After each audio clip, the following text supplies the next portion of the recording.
Hana mến chào cô bác, anh chị và các bạn. Hôm nay Hana xin giới thiệu với cả nhà một món bánh chuối hấp rất là ngon. Bánh làm theo kiểu của Malaysia. Hana ăn cảm thấy rất là ngon nên muốn chia sẻ lại cô bác, anh chị và các bạn cùng làm và thưởng thức. Bánh có vị ngọt vừa phải, mùi thơm của chuối hòa quyện vào mùi béo béo của nước cốt dừa, tạo nên món bánh này rất là đặc biệt. Công thức rất là đơn giản, thành phẩm bánh thì rất là tuyệt vời.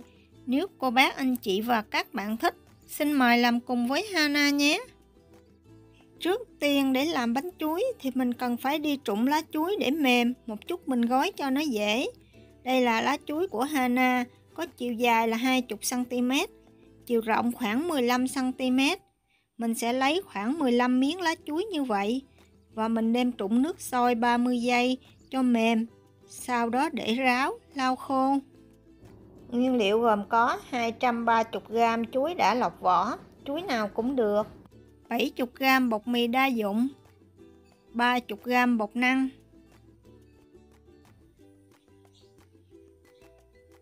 1 ít muối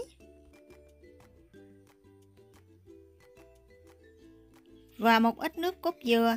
Có bạn hỏi Hana sử dụng nước cốt dừa nào? Đây là nước cốt dừa mà Hana hay sử dụng. Loại này thì Hana cảm thấy mùi vị dễ ăn hơn tất cả các loại khác. 60g đường cát nâu. Đường cát nâu sẽ cho ra mùi vị thơm hơn đường cát trắng. Và cuối cùng không thể thiếu là vani, tăng hương vị bánh. Cô bác, anh chị và các bạn mình nhớ chọn chuối loại chín mùi thì bánh nó mới thơm hơn. Mình sẽ cho chuối vào tô và nghiền cho thật mịn. Sau đó mình sẽ cho vào 60g đường cát nâu, 1/4 muỗng cà phê muối, 1 muỗng cà phê vani nước và 4 muỗng canh nước cốt dừa. Nước cốt dừa cô bác, anh chị và các bạn mình sẽ hớt phần đặc ở trên mặt, giúp bánh ngon hơn.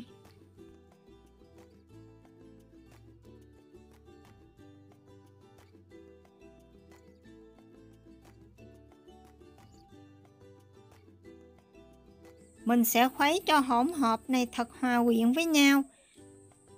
Và mình sẽ rây vào 70g bột mì, 30g bột năng,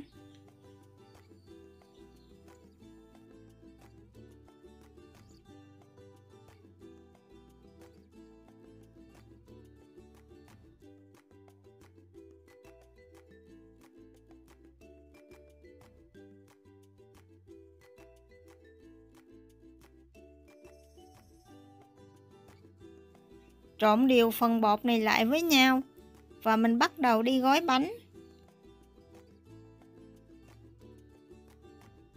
Để giúp bánh lấy ra được dễ dàng hơn thì Hana sẽ quét lên lá một lớp dầu chống dính.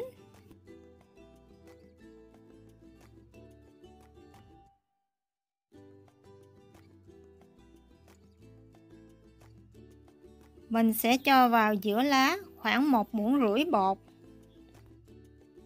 Mình sẽ cuộn tròn bột lại và sau đó quấn từ từ lá vào. Mình làm như vậy, bánh hấp xong sẽ tròn và đẹp hơn. Nếu thích, cô bác, anh chị và các bạn mình có thể cho vào bột một ít dừa khô hoặc là dừa tươi bào sợi cũng được. Số lượng nhiều ít tùy cô bác, anh chị và các bạn mình lựa chọn. Sau đó mình sẽ khuấy đều hỗn hợp bột này lên và mình tiếp tục gói như lúc nãy.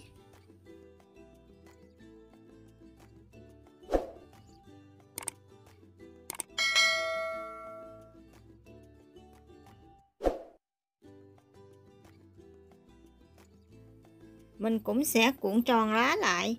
Cô bác, anh chị và các bạn mình nhớ đừng cuộn chặt tay quá, mình chừa chỗ cho bánh nở.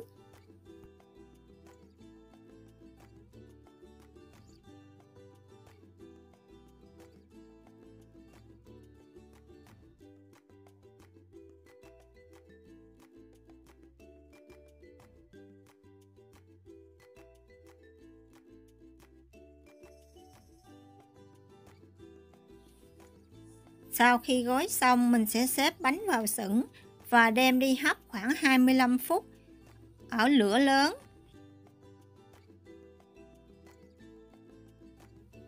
Đây là bánh của Hana hấp sau 25 phút. Bánh nở tròn đều và mùi thơm bay khắp nhà. Vậy là Hana đã chia sẻ xong món bánh chuối rất là ngon. Hy vọng cô bác, anh chị và các bạn thích những gì Hana chia sẻ. Nếu cô bác, anh chị và các bạn thích những gì Hana chia sẻ, nhớ đăng ký ủng hộ kênh của Hana nhé. Hana cảm ơn cô bác, anh chị và các bạn rất nhiều.